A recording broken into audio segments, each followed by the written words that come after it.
Firman Tuhan hari ke-37, Shalom, 6 Februari tahun 2026, Kitab Nehemia pasal 2 ayat 20, perikop, Nehemia fokus membangun kembali Yerusalem. Cahaya dari langit, terangilah roh dan jiwa kami untuk mendengarkan firman-Mu dalam nama Tuhan Yesus Kristus Tuhan kami. Amin. Firman Tuhan pada hari ini, di hari yang ke-37, tanggal 6 Februari tahun 2026, diambil dari kitab Nehemia pasal 2 ayat 20 dengan perikop Nehemia fokus bangun bait suci. Sebagai nats adalah sebagai berikut. Aku menjawab mereka, kataku, Allah semesta langit, Dialah yang membuat kamu berhasil. Kami hamba-hambanya telah siap untuk membangun, tetapi kamu tak punya bagian atau hak, tidak akan diingat di Yerusalem. Itulah nats daripada firman Tuhan pada hari ini. Sebelum kita masuk dalam perikop hari ini, kita tetap menyampaikan pedoman kita selama bulan Februari. Dikatakan, berbahagialah orang yang taat kepada Allah dan selalu mengandalkan kuasa-Nya. Itulah topik dijabarkan dalam Amsal pasal 13 ayat 13. Dikatakan, siapa yang meremehkan firman, ia akan menanggung akibatnya. Tetapi siapa yang taat kepada perintah Tuhan akan menerima balasan. Itulah maka disebut berbahagialah orang yang taat kepada Allah dan menjalankan kuasa-Nya. Bagaimana kita menjalankan kuasa Allah untuk berbuat baik? Dalam Galatia pasal 6 ayat 9 mengatakan, jangan jemu-jemu berbuat baik, karena kita akan menuai pada saatnya bila tidak lemah. Menuai pada saatnya bila kita tidak lemah. Maka menuruti firman Tuhan, menjalankan karakter Allah, dan setia sampai hari penghakiman, maka mahkota kehidupan kekal dan abadi akan kita terima. Bagaimana cara kita untuk menerima mahkota yang kekal dan abadi? Jalan kita harus lurus, tidak terpengaruh oleh belenggu-belenggu yang menghambat tujuan kita. Dan dikatakan dalam Amsal pasal 3 ayat 5 sampai dengan 6. Percayalah kepada Allah. Jangan mengandalkan pengertianmu sendiri. Akui kedaulatan Tuhan dan otoritas Tuhan sebagai pencipta langit dan bumi. Maka jalanmu akan diluruskan. dengan lurusnya jalan kita, apa yang kita dapat? Tadi dikatakan berbahagialah orang yang taat kepada Allah dan menjalankan kuasanya. Apa yang mau kita dapat? Kita harus bergiat bekerja untuk Tuhan dan bukan untuk manusia. Dalam 1 Korintus pasal 15 ayat 58 dikatakan, berdirilah tegak, jangan goyah. Giat bekerja untuk Tuhan. Jerih payahmu tidak sia-sia. Jadi untuk mencapai keberhasilan itu adalah giat bekerja untuk Tuhan. Dan dalam Kolose 3 ayat 23 sampai 24 dikatakan, apapun yang kau perbuatlah dengan sepenuh hatimu, seolah-olah untuk Tuhan, bukan untuk manusia. Karena kalau kita bekerja untuk Tuhan, proyeknya Tuhan, Tuhan akan bertindak. Kita akan mendapatkan bagian yang layak bagi kita. Itulah pedoman kita selama bulan Februari. Dan ada pesan Yesus dalam kitab Wahyu pasal 3 ayat 12. Yaitu menjalankan hubungan Yesus yang taat kepada Bapa Allahku, yang membuka keselamatan dan kemuliaan bagi jemaat. Jadi menjalankan hubungan Yesus yang taat kepada Bapa atau Allahku dikatakan, yang membuka keselamatan bagi kemuliaan jemaat. Nah, seperti Wahyu 3 ayat 12 ini, janji peneguhan, keamanan, dan kehormatan kekal bagi jemaat yang setia bertahan di tengah tantangan duniawi. Jadi Yesus adalah tanda-tanda di atas segala nama Allahku. Nama kita atau Allahku, nama kota Allah kita, Yerusalem yang baru. Kemudian menegaskan bahwa status sorgawi diperdengungkan secara total. Jadi artinya bahwa Yesus adalah raja dari segala raja di kota Sion atau di Yerusalem yang baru. Dan dia akan memperkenalkan Allah yang sebenarnya adalah raja dari segala raja.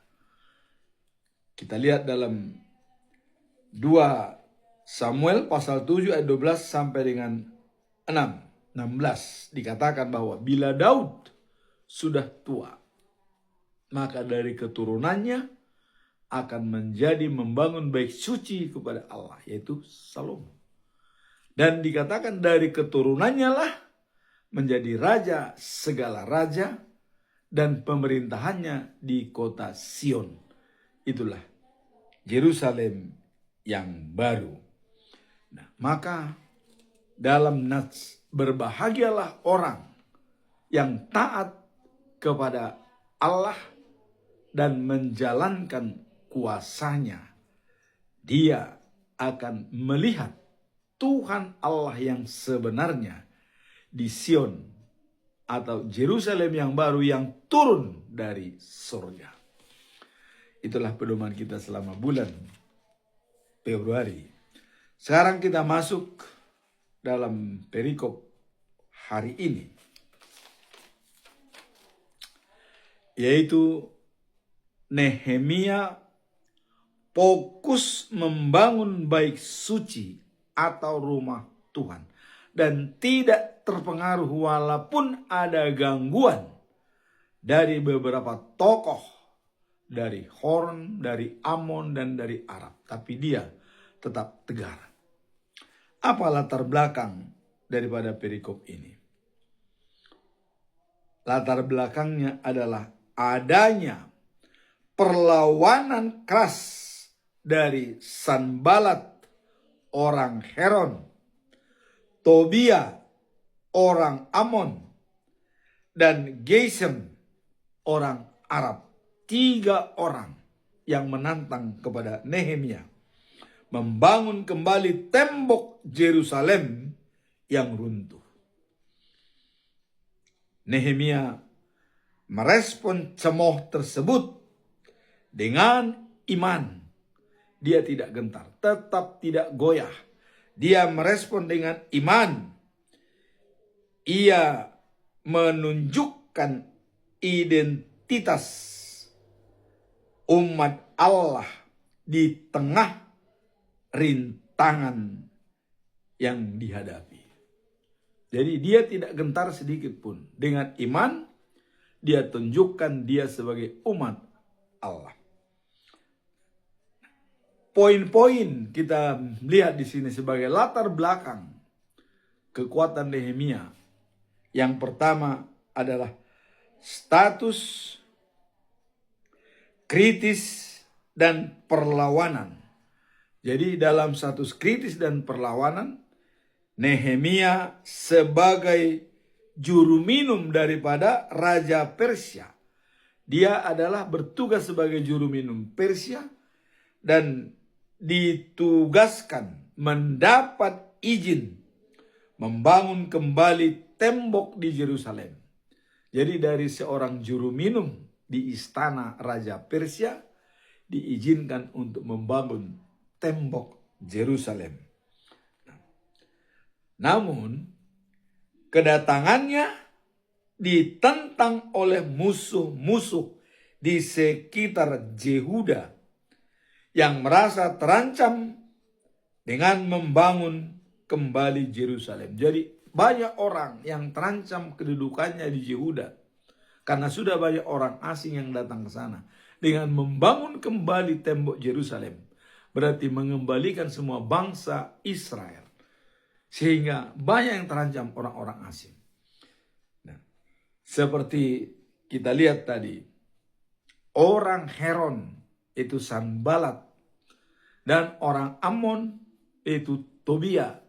Kemudian orang Arab adalah Gesem. Mereka adalah berkuat untuk menggagalkan pembangunan rumah Tuhan dan juga tembok Yerusalem. Nah, kemudian poin kedua, cemooh musuh, artinya dia diolok-olok oleh musuhnya, dicemooh supaya tidak membangun tembok Yerusalem. Nah, Sanbalat orang Heron dan Tobia orang Amon dan Gesem orang Arab mengejek Nehemia dan menuduhnya memberontak melawan raja. Dihasut bahwa mereka sudah menyatakan Nehemia sudah melawan raja, memberontak raja. Padahal dia tidak tahu kalau Raja Persia mengizinkan untuk membangun kembali tembok di Yerusalem. Nah, kemudian apa respon iman daripada Nehemia? Itulah nas kita Nehemia pasal 2 ayat 20 hari ini. Jawab tegas bahwa pembangunan ini adalah proyek Allah.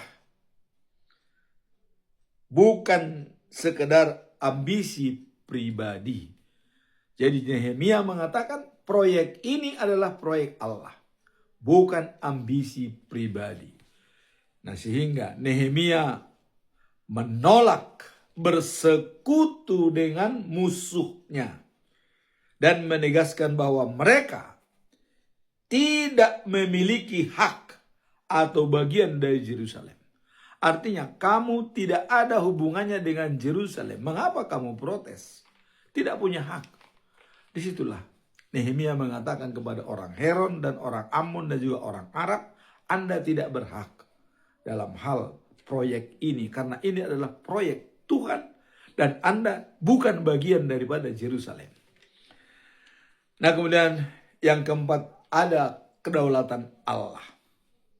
Latar belakang ini. Ada otoritas daripada Tuhan. Ayat ini menekankan bahwa kedaulatan pembangunan dan keberhasilan kembali bukan tergantung pada kekuatan manusia, melainkan campur tangan Allah. Nehemia mengatakan ada otoritas Allah. Setiap proyek yang digerakkan oleh Allah, maka proyek itu pasti berhasil. Itulah adanya kedaulatan Tuhan dalam pembangunan tembok Yerusalem kembali yang disponsori oleh Nehemia sebagai pelayan di istana atau juru minuman, ya, diberikan izin oleh Raja Persia. Nah, Nehemia berfokus pada pekerjaan Tuhan. Meskipun ada ancaman, menunjukkan keberanian dan iman yang teguh. Jadi ada yang namanya courage dan ada konsideran daripada Nehemia dalam membangun rumah Tuhan. Kita tahu dalam 1 Korintus pasal 15 ayat 58 mengatakan bahwa berdirilah tegak, jangan goyah, dan giatlah bekerja untuk Tuhan. Jerih payahmu tidak sia-sia. Inilah merupakan gambaran yang memang karena ini proyek daripada Tuhan, maka Nehemia menganggap pasti berhasil. Nah kemudian dalam Amsal pasal 3 ayat 5 sampai 6 dikatakan, percayalah kepada Tuhan. Jangan mengandalkan pikiran. Akui kedaulatan Tuhan. Jalan akan lurus. Nehemia menganggap mempercayakan sepenuhnya kepada Tuhan karena ini adalah proyek daripada Tuhan. Membangun kembali tembok Yerusalem. Maka jalan dia pasti lurus. Walaupun ada gangguan dari orang Heron, orang Ammon, dan orang Arab, tapi dia tidak gentar. Bahkan mengatakan, Anda tidak punya hak atau bagian dari Yerusalem. Biar kami akan menjalankan dengan sepenuh hati. Nah, kemudian dalam Kolose pasal 3 ayat 23 sampai 24 mengatakan bahwa apapun yang kamu perbuatlah dengan sepenuh hati, seolah-olah untuk Tuhan. Dan karena Tuhanlah yang memberikan balasan. Jadi bekerja sepenuh hati seolah-olah untuk Tuhan dan bukan untuk manusia, bukan untuk Sanballat, bukan untuk Tobia, bukan untuk Gesem, tapi dia bekerja untuk Tuhan. Itulah makanya Nehemia tetap berfokus pada proyek yang datangnya dari Tuhan dan pasti akan berhasil. Nah, kemudian dalam Mazmur pasal 46 ayat 2 dikatakan, Allah itu bagi kita tempat perlindungan dan kekuatan sebagai penolong dalam kesesakan. Sangat terbukti. Ini sudah dibuktikan oleh Nehemia. Allah itu penolong dan perlindungan dalam kesesakan, menghadapi tantangan seperti yang dikatakan tadi.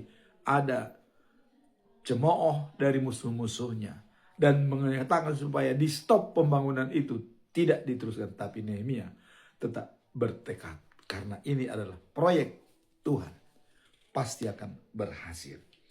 Nah, itulah mengenai latar belakang daripada perikop ini. Nah, sekarang apa tujuan daripada Nehemia? Tujuan utamanya apa? Tujuan utama adalah menegaskan iman bahwa Allah yang akan memberikan keberhasilan atas pembangunan kembali tembok Yerusalem, sekaligus menolak campur tangan pihak asing, Sanballat, Tobia, dan Gesem. Karena yang mencoba menghalangi rencana Tuhan, manusia menunjukkan otoritas Tuhan Allah. Nah, Nehemia mengatakan yang menghalangi dan yang mengganggu pekerjaan Tuhan, Nehemia menunjukkan bahwa otoritas Tuhan Allah dan komitmen hambanya dan membatasi hak istimewa di Yerusalem hanya untuk umat Allah. Jadi ada pembatasan hak di Yerusalem bahwa selain daripada Yehuda Israel tidak berhak bangsa asing. Nah, sehingga mereka merasa, wah, kalau ini dibangun dia tidak nyaman di Yehuda.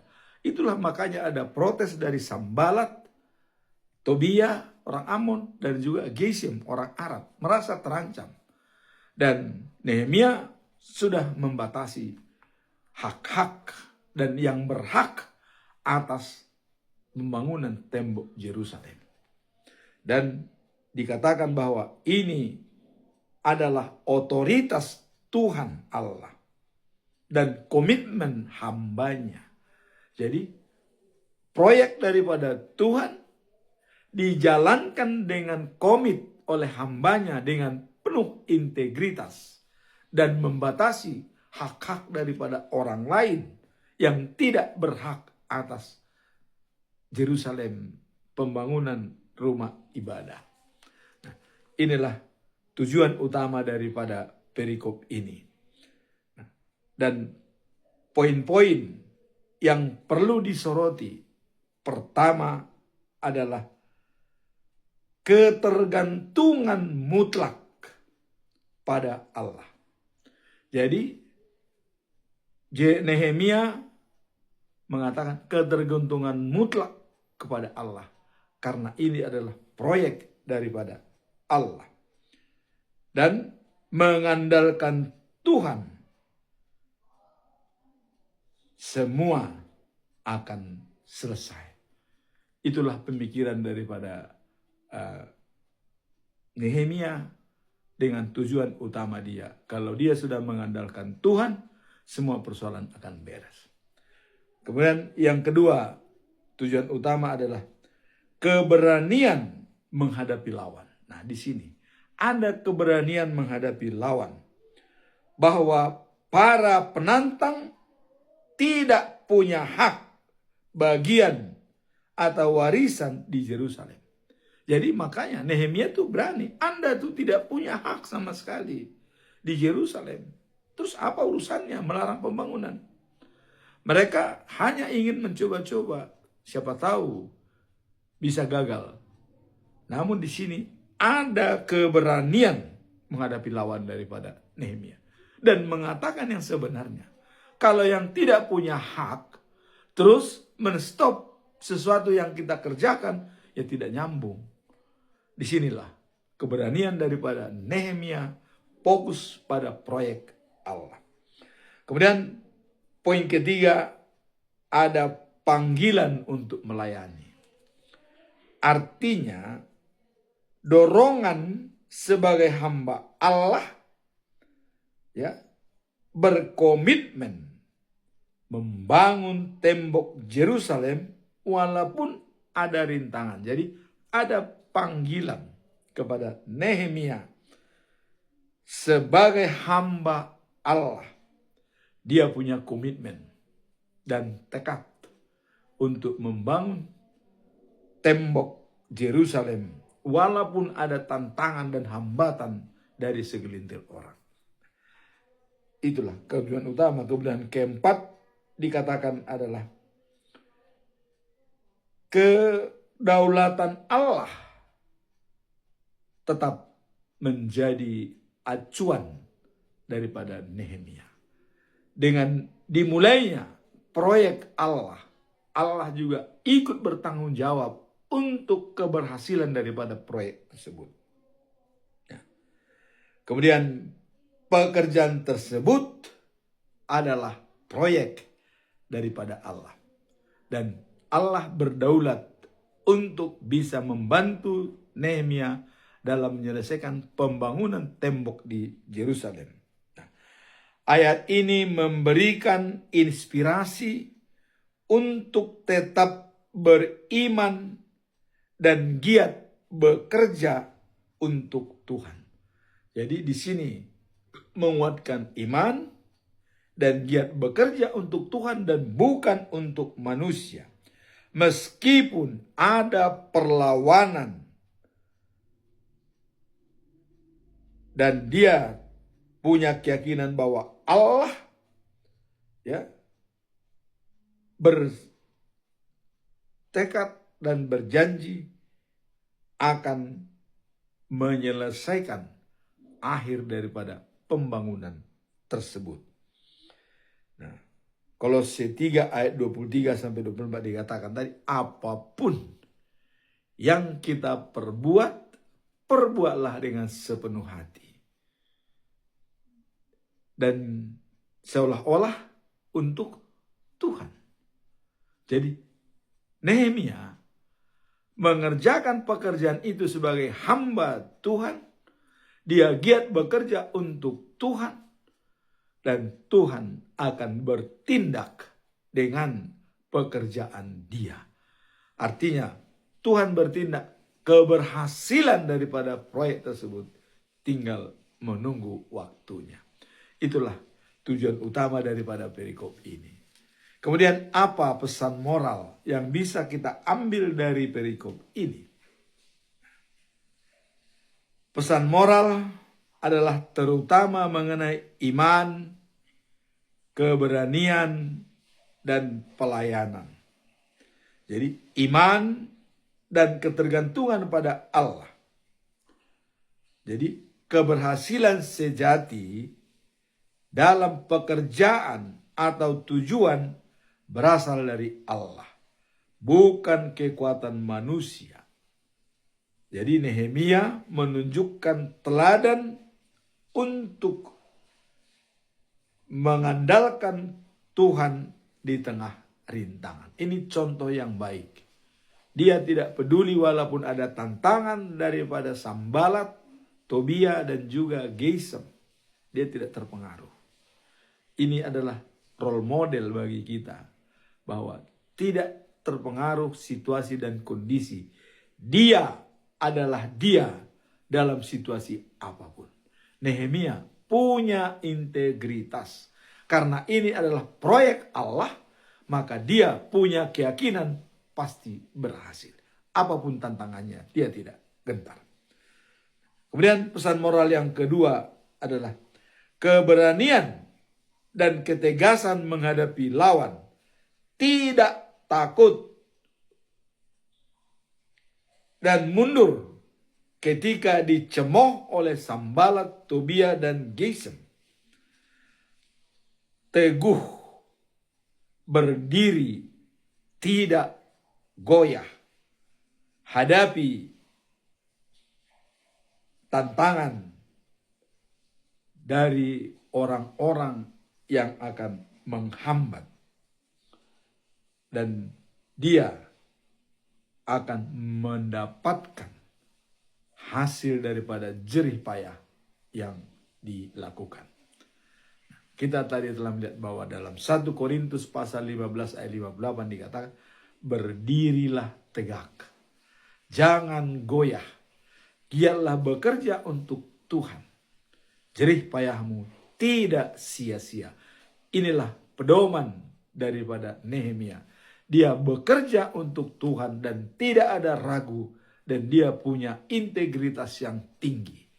Dia adalah dia dalam situasi apapun tantangan yang dihadapi. Nah, kemudian menetapkan batasan yang jelas.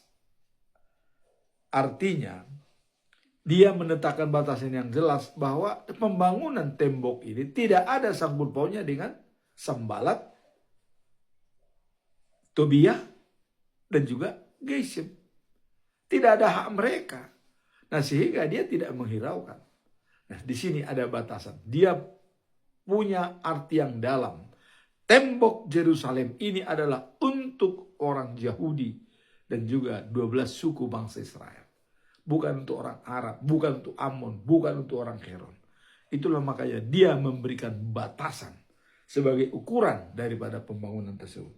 Nah, kemudian dedikasi sebagai hamba Tuhan, siap bekerja dan membangun, dan ketaatan dan kesediaan diri untuk bekerja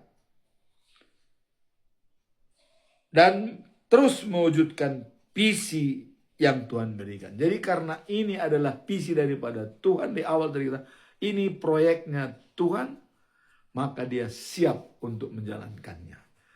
Itulah pesan moral daripada perikop ini. Tetap fokus pada tujuan atau misi. Walaupun mendapat perlawanan, Nehemia tetap fokus pada tugasnya untuk membangun kembali tembok Yerusalem. Jadi walaupun ada tantangan, dia tidak terganggu dan tidak terpengaruh. Nah, dan karena ini adalah proyek daripada Tuhan, dia sangat care dengan itu. Nah, kemudian terakhir poin yang 4, bagaimana implementasi. Nah, sekarang kita tahu tadi latar belakang, kita tahu tujuan utama, kita tahu pesan moralnya. Sekarang bagaimana implementasinya, penerapannya dalam kehidupan sehari-hari. Nah, disinilah Nehemia mengandalkan tekad dan kepercayaannya bahwa Tuhan akan memberkati usaha dalam membangun kembali tembok Yerusalem. Jadi Nehemia menunjukkan pentingnya memiliki iman dan keyakinan ketika kita melakukan panggilan Tuhan yang tulus dan percaya kepada kita meskipun ada tantangan. Jadi di sini ada penetapan yang konkret, iman yang kuat dari Nehemia. Bahwa dalam kehidupan sehari-hari perlu punya integritas sesuai kata dan perbuatan. Ini dijalankan oleh Nehemia. Karena ini ditugaskan oleh Raja Persia untuk membangun kembali tembok Yerusalem. Ini yang dianggap adalah merupakan perintah Tuhan. Karena dalam ayat yang lalu bahwa Tuhan akan membangun kembali Yerusalem setelah 70 tahun dijajah oleh bangsa Babel, berada di pembuangan. Saatnya kembali mau membangun Yerusalem dan ada lampu hijau dari Raja Persia, maka Nehemia memampatkan ini sebagai hamba Tuhan. Jadi jangan pernah meremehkan panggilan daripada Tuhan. Kita care dengan tugas kita. Dan contoh misalnya, sebagai seorang hamba Tuhan, pendeta, sintua, diakonis, siapapun, harus care dengan tugasnya sebagai hamba Tuhan. Contohlah seperti Nehemia, bahwa menganggap apabila itu proyek daripada Tuhan, kita jangan pernah ragu menjalankannya, karena Tuhan punya otoritas dan kuasa untuk menyelesaikan proyek tersebut.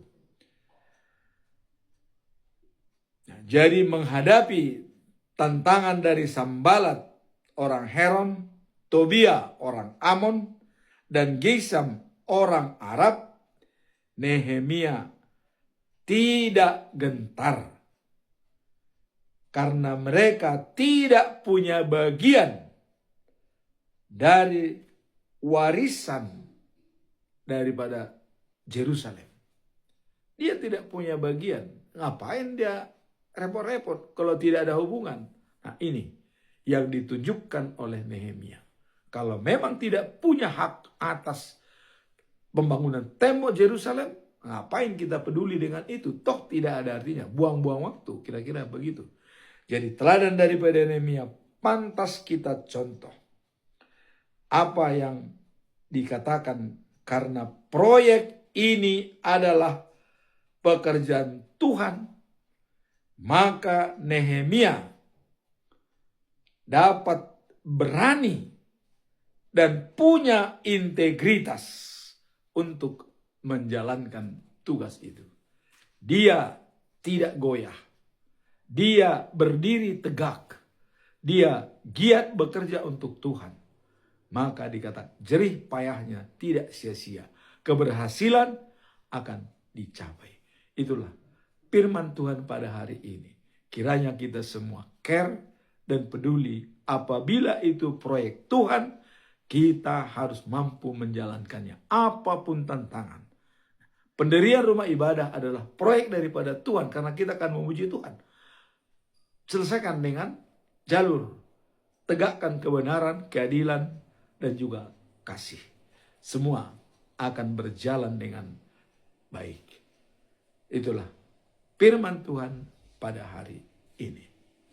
Tuhan memberkati kita berdoa. Tuhan yang Maha Pengasih dan Maha Penyayang, kami yakin bahwa Tuhan akan membantu kami untuk selalu memiliki iman yang kuat seperti Nehemia. Ketika menghadapi tantangan kehidupan, berikanlah kami keberanian dan keyakinan untuk melangkah dalam setiap panggilan yang Engkau percayakan kepada kami. Dalam nama Tuhan Yesus Kristus kami berdoa. Amin.